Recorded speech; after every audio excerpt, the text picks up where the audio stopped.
বন্ধুরা, চলে এলাম তোমার সাথে সাথে আবার একটি নতুন গল্প নিয়ে। বাইরে বৃষ্টি পড়ছে, তো বৃষ্টি পড়লে তো গল্প শুনতেও ভালো লাগে, বলতেও ভালো লাগে। এটা সবাইকারই ভালো লাগে। তো চলো আজকের একটি নতুন গল্প নিয়ে শুরু করা যাক। তো আজকের গল্প হচ্ছে মৌমিতাকে নিয়ে। মৌমিতা শিলিগুড়িতে একটি ব্যাংকের চাকরি করে। ও ছোটবেলাতেই গ্রাম ছেড়ে দিয়েছিল। ওর গ্রামে ছিল মাসবেড়িয়া বলে একটি গ্রাম। গ্রামটি খুব বড় আর খুব সুন্দর। তো ও ছোটবেলাতেই শহরে চলে আসে। শহরের থেকে ও মাধ্যমিক দেয়, এইচএস দেয়। গ্র্যাজুয়েশনের পর ও কম্বাইন্ড এক্সামের জন্য পরিশ্রম করে। ওর টার্গেট ছিল ব্যাংকে, আর টার্গেট পূর্ণও করতে বলে। আর ও ম্যাথে খুব ব্রিলিয়ান্ট ছিল।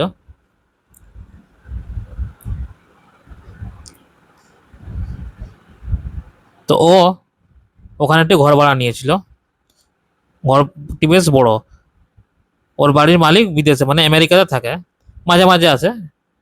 তো ওখানকার এজেন্টকে বলা আছে যে বাড়ি ভাড়া থাকলে বাড়ির সব রেন্ট ফেন্ট সব বলে দেওয়া হলো, বাকি যা ব্যাপারে সব বলে দিল। তো বাড়ি মৌমিতার পছন্দ হয়। তো ওখানে ও ভাড়া নেয়। ও নিজেই রান্না করে খেত, আর মাঝে মাঝে হোটেলে খেত। তো ওই শহরেই প্রীতম বলে একটি ছেলে ব্যাংকে চাকরি করতো। ওর ফেসবুকে ওদের সাথে একে অপরের পরিচয়। তো তারপর একদিন ওরা মিট করে একে অপরের সাথে। তারপর এরকম অনেকদিন ধরেই কথাবার্তার পর ওদের একে অপরের ফ্যামিলির সাথে ওরা কথা বলে। তো মৌমিতার ফ্যামিলিকেও মিলেও দেখলো যে প্রীতম খুব ভালো ছিল, কথাবার্তা থেকে মনে হলো। আর প্রীতমের ফ্যামিলিরও মৌমিতাকে দেখে খুব ভালো লাগলো। তো এই করে পাকা দেখা হয়ে গেল। পরে শিলিগুড়িতে ওদের খুব ধুমধাম করে বিয়ে হলো। বিয়েতে মৌমিতার ছোটবেলাকার যারা বন্ধু ছিল, ওদের আত্মীয় সবাই এসছিল, এমনকি স্টাফরাও এসছিল। আর প্রীতমেরও ওদের যে পাড়ায় থাকতো তার কাকা জেঠা আত্মীয় সব বন্ধুরা বলো, তারপর অফিসের স্টাফরাও এসেছিল আর কি। তো বিয়ে খুব ধুমধাম করেই হয়। তো এরকম করে ওদের অনেক দিন কেটে যায় সাংসারিক জীবন। কিন্তু মাঝে মাঝেই প্রীতম বলতো যে চলো শ্বশুর বাড়ি থেকে একবার ঘুরে আসি, তোমার মা বাবাকেও দেখে আসি একবার। ও কিন্তু ব্যাপারটা ইগনোর করে দিত বারবার মৌমিতা। মানে ওর মনে একটা যেন ভয় ছিল গ্রামের প্রতি। তো এবার কি ভয়টা ছিল সেটা কিন্তু ও বলতে পারছে না ক্লিয়ার ভাবে। বলতে পারছে না না বলতে চাইছে না, সেটা আবার পরে দেখতে পাবো আমরা, বলবো। তো 10 বছর পর ওরা ঠিক করলো ওরা গ্রামে যাবে। মানে ওদের একটি 10 বছরের, মানে 10 বছর হলো ওদের ছেলে হয়েছে। ছেলেটির নাম আকাশ। ছেলেটি খুব ভালো, মানে মা বাবার মতনই খুব পড়ায়। সিভিক সেন্স খুব সুন্দর, কোনো জায়গায় ও নোংরা করবে না। ওর পরিষ্কার পরিচ্ছন্নটা খুব সুন্দর বলতে গেলে। সে তো বড়দের দেখে যে বড় যেটি করবে সেটি বাচ্চারা শিখবে। তো ছেলেও মা বাবার মতনই হয়েছে। তো ও ছেলে ঝোঁক করছে যে যে মাগো চলো দিদার বাড়ি ঘুরে আসিস, দিদার ঘর ঘুরে আসি একবার, দাদুকেও দেখা হবে। ঠাকুমাকে তো ঠাকুমা দাদুকেও দেখতেই পাই, এবার দিদার ঘর থেকে ঘুরে আসি। তো প্রথম প্রথম ইগনোর করছিল, বলছিল না বাবা তোর গ্রাম ভালো লাগবে না। কিন্তু ওর মানে ছেলের এতটাই ঝোঁক মারলো যে লাস্টে ওর মাকে বাঁশবেড়িয়া নিয়ে যেতেই হলো। বললো ঠিক আছে চো। বাঁশবেড়িয়া সন্ধ্যার দিকে পৌঁছালো। ওখানে স্টেশনের সামনে চায়ের দোকান ছিল, ওদের পরিচিত আর কি মমিতার, মানে ওদের কাকা আর কি গ্রামের। তো বললো কাকা ভালো আছো তুমি? তো বললো যে এদিকে জামাই নাতি নাকি।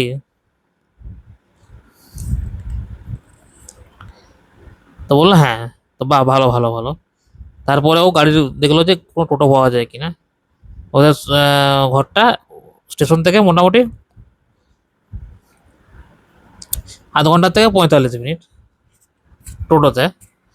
তো বললো ঠিক আছে টোটোটা দেখছি। টোটোর কথা বলতে বলতেই হঠাৎ করে ওদের গ্রামেরই টোটোটা আসে। বলে আরে মমিতা দিদি যে, কেমন আছেন? তো জামাইবাবু ভাগনা নাকি? তো বললো হ্যাঁ। তো ঠিক আছে চলুন আপনাকে আমি বাড়ি ছেড়ে দিচ্ছি। আর তখন সেই মুহূর্তে প্রচণ্ড মেঘ করেছে, ঝমঝম বৃষ্টি নামিছে। টোটোতে সাইডে ওর মানে ঢাকা দিয়ে দিল আর কি, যাতে বৃষ্টিতে না ভিজে ওনারা। তো আধ ঘন্টার পর ওর বাড়ি পৌঁছে গেলো, বাড়ি পৌঁছেছে, ভাড়া মিটিয়ে দিল। তো বাড়িতে গিয়েই ওর মা বাবা তো দেখে খুব খুশি, মেয়ে জামাই নাতি খুব খুশি। আর প্রীতমের দুই দিদি ছিল, ওদের বিয়ে হয়ে গেছে, ওর দিদিরা অন্য স্টেটে থাকে।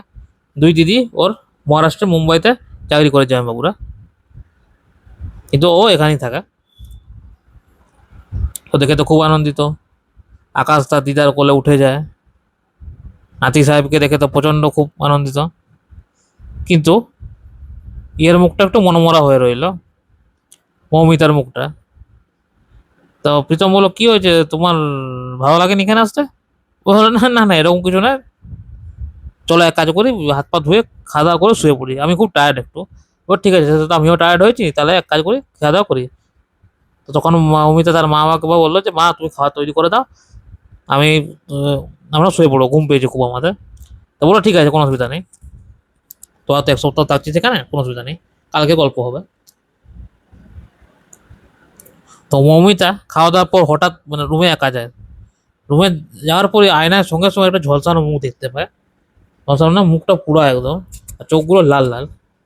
ও দেখার সঙ্গে সঙ্গে ও পিছু হটে যায় আর চিৎকার করে ওঠে যে, মা বাবা তুমি তাড়াতাড়ি এসো। কিন্তু এসে দেখলো কিছুই নেই, নর্মাল ব্যাপার। তো অমিতা ভাবলো যে আমি এত পরিশ্রম করে এসেছি, তো মাথার হয়তো কাজ করছে না ঠিক করে, আমি বরং আরাম করে শুয়ে দিই। পরের দিন রাত্রিবেলায়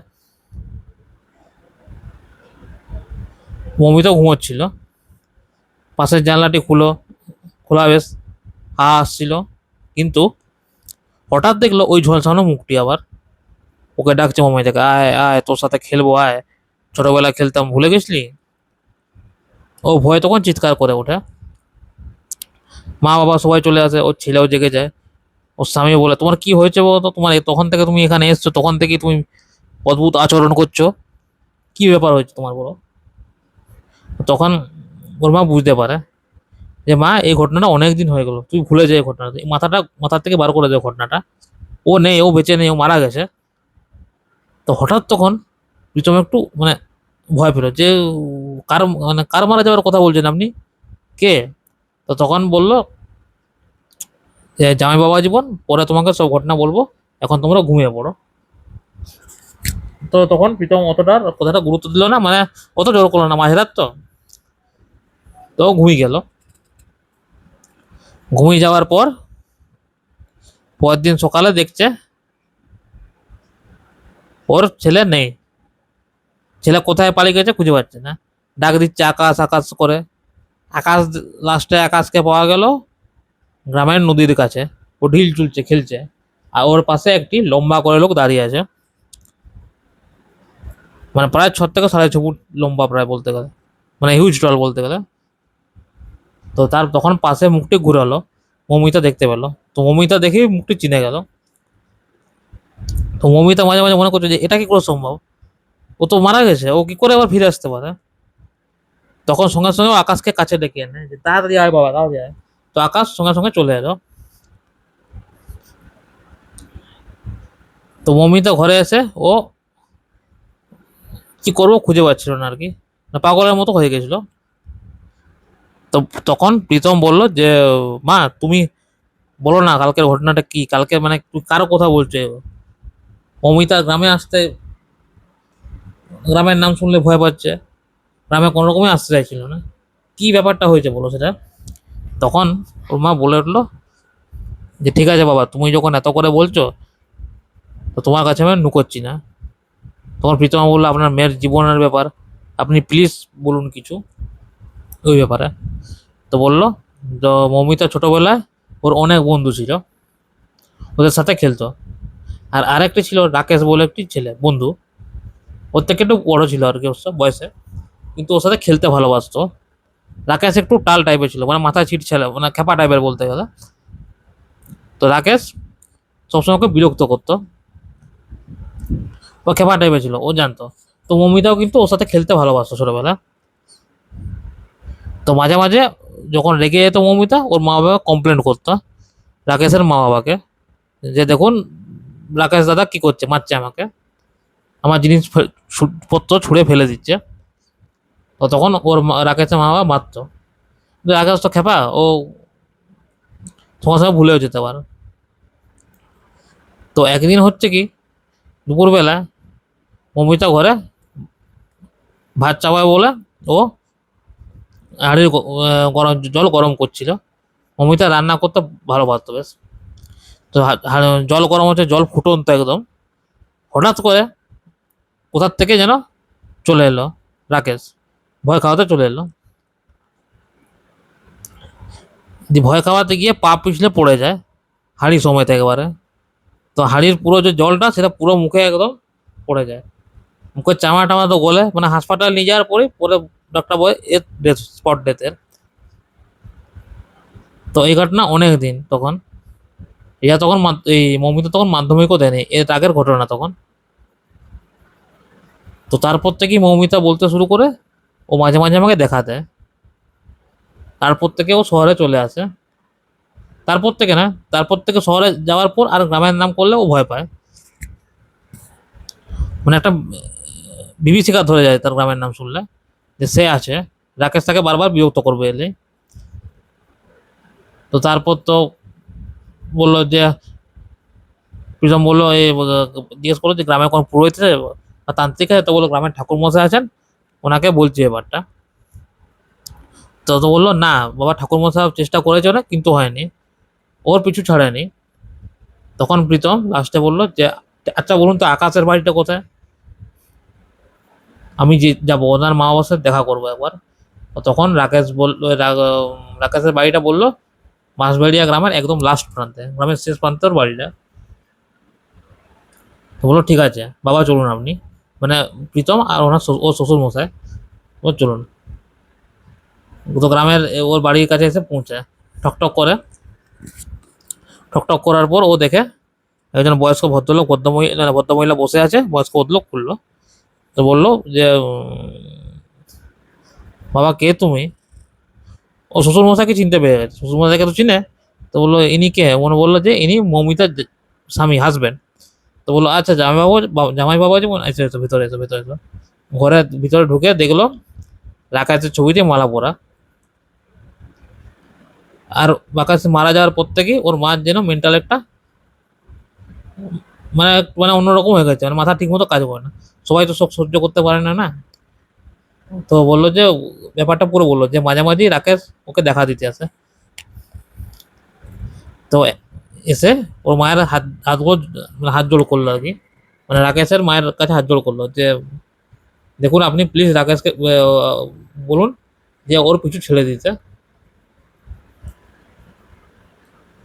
তো তখন ওর মা চেষ্টা করলো যে রাকেশকে বললো আবার রাকেশ তুই যেখানে থাক ভালো থাক, কিন্তু মমিতাকে ডিস্টার্ব করিস না, মমিতাকে ভালোভাবে থাকতে দে তুই।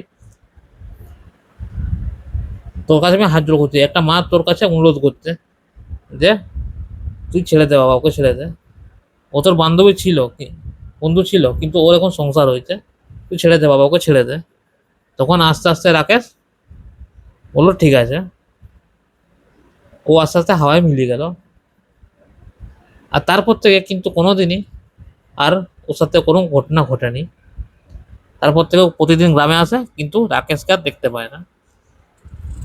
কিন্তু ওর মনে ওই স্মৃতিটা, কিন্তু বিভীষিকাটা এখনো রয়ে গেছে। এখন আকাশ বড় হয়েছে, এখন আকাশ চাকরি করে, ওদেরও জন্য কারো বয়স হয়েছে, কিন্তু সেই ঘটনাটি কিন্তু আজও ওদের মনে গেঁথে আছে, বিশেষ করে মৌমিতার কাছে। তো বন্ধুরা, আজকের গল্পটি কেমন লাগলো কমেন্ট করে অবশ্যই জানাবে।